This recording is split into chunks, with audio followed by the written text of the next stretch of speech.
Hello, and here we go.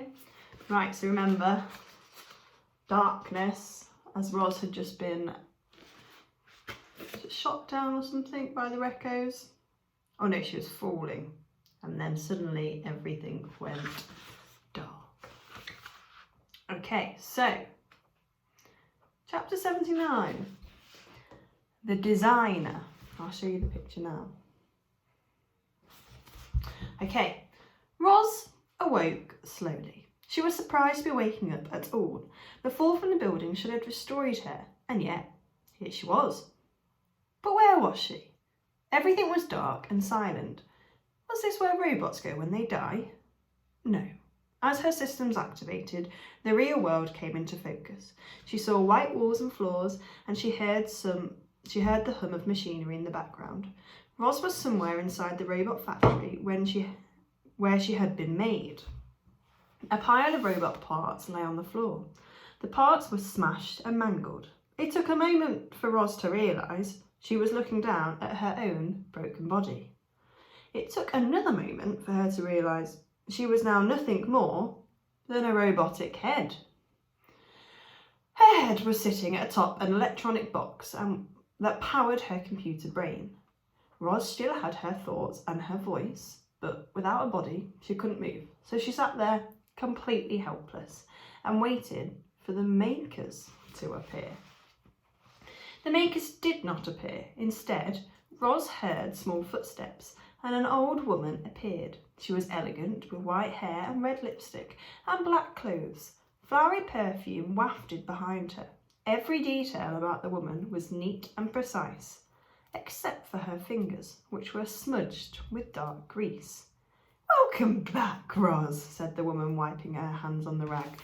"I wasn't sure I'd got your computer brain working again. You took quite a spill out there. How do you feel?" Roz just stared. "You don't have to pretend anymore," said the woman. "I know you're not a normal robot. Everyone knows. You made that perfectly clear when you led the Recos on that wild chase throughout the city." Roz remained silent.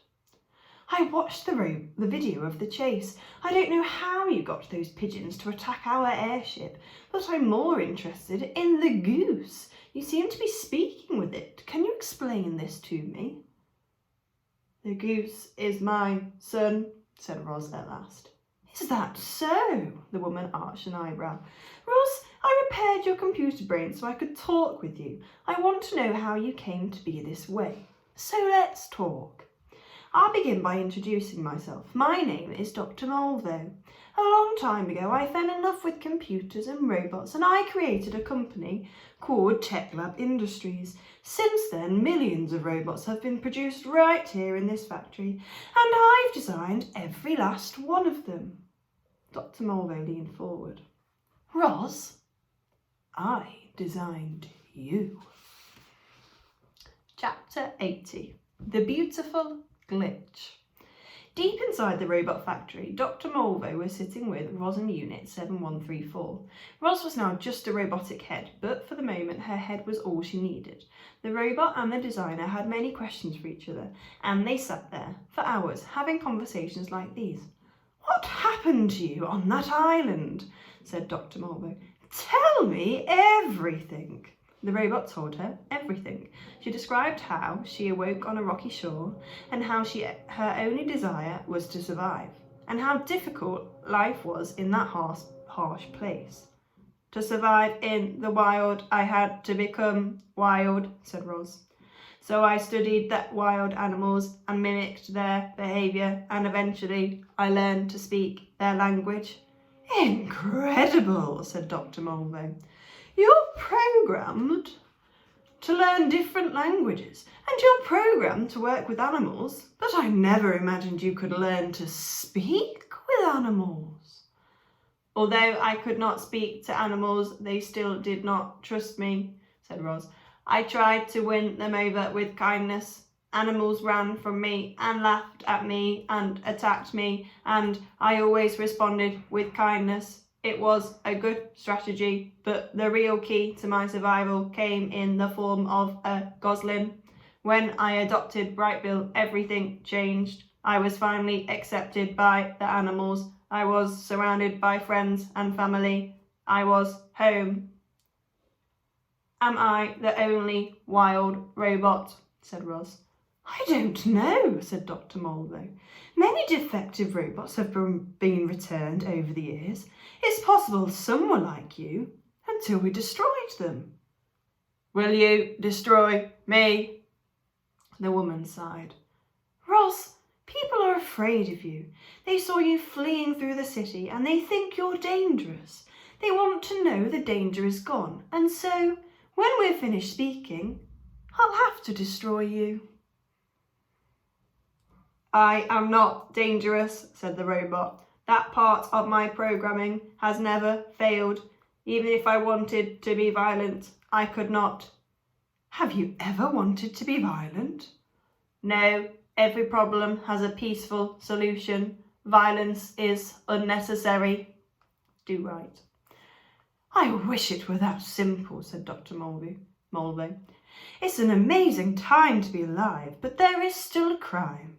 There are still wars. Sometimes violence is unavoidable. Is that why you have the Recos? Said Roz. The Recos are designed to do all sorts of unpleasant jobs. Some of those jobs require us to use of force. Do you ever worry they might use force against you? The Recos have never given me a single reason to worry, said Dr. Mulvey. But you have. How did you escape from Hilltop Farm? Said Dr. Mulvey, leaning forward. Roz didn't answer. Let me guess. The children helped. Roz just stared. They're not in any trouble. If I were them, I'd have helped you too. They are good children, said Roz finally. And yet you left them, said Dr. Mulvey.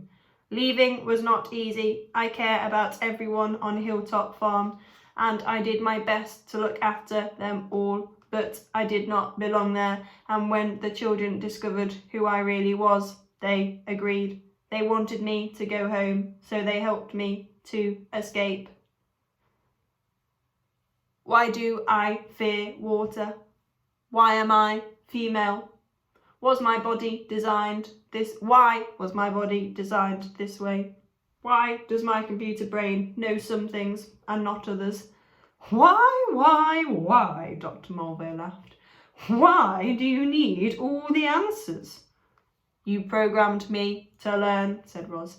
I am simply trying to learn about myself. The woman shifted in her seat. Those questions are more complicated than you realise.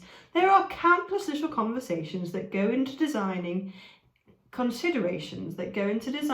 any robot. I have to determine the robot's size and strength and appearance. I have to give the robot the proper programming and computer brain. I have to predict how people will react to the robot. I have to imagine everything that could possibly go wrong. But all my decisions are guided by the simple question. What's the robot's purpose? Quietly, Roz asked the designer, what is my purpose?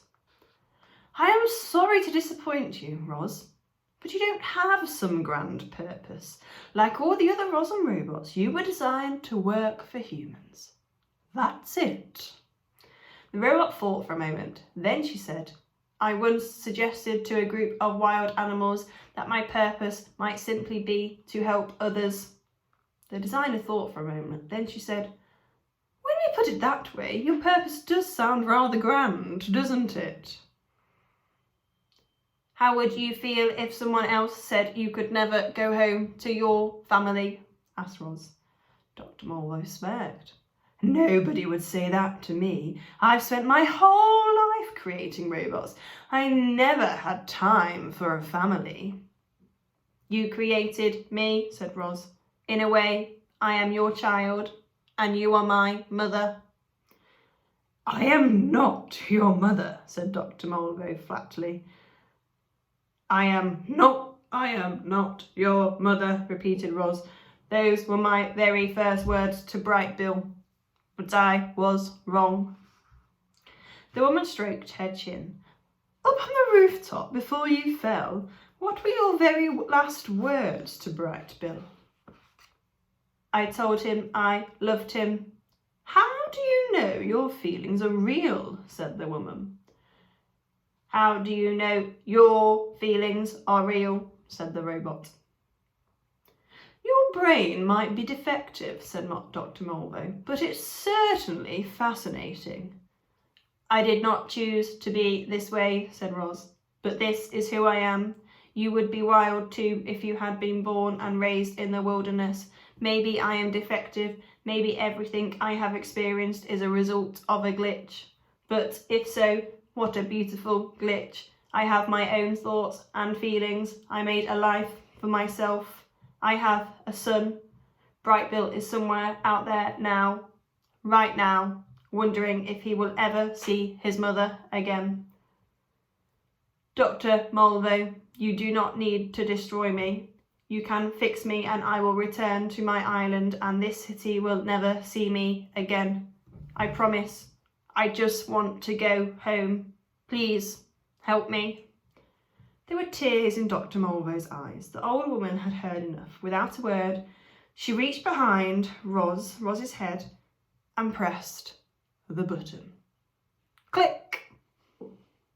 And I'm going to finish there because I think next story time will be the last one of the Wild Robots. So I think that's a good place to stop. So has she clicked? And that is the end of Roz. Is he going to be melted? We will see. See you next time.